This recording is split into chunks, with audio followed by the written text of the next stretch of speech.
Maaf ya, baru datang. Habis nganterin monyet les piano. Widih, si Pot. Duduk, Pot. Di kursi, jangan di lantai. Kayak pembantu baru aja. Minder gue, pada rapi-rapi begini. Gue kaos polosan, mana hadiah beli kaleng cat. Yaelah, santai aja kali. Lama nggak ketemu kita. Ya nggak guys? Enggak. Iya dong. Kok enggak jawabannya? Iya. Ya udah nih, gue duduk ya.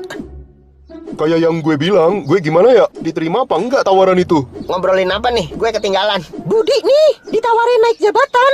Tadinya kan cuma leader, ditawarin jadi supervisor. Wih, Beda gaji 3 juta doang, tapi bebannya kan berat. Emang sekarang gaji berapa, Bud? 9 juta doang. Ya ambil aja, tambah 3 juta jadi 12 juta, lumayan tuh. Ya nggak, Pot? iya. Ambil aja, Bud. Gue aja sekarang pegang manajemen perusahaan, cuma digaji 11 juta doang. Namanya kalian kerja di perusahaan swasta, kalau mau gaji gede ya kerja di perusahaan negara kayak gue sama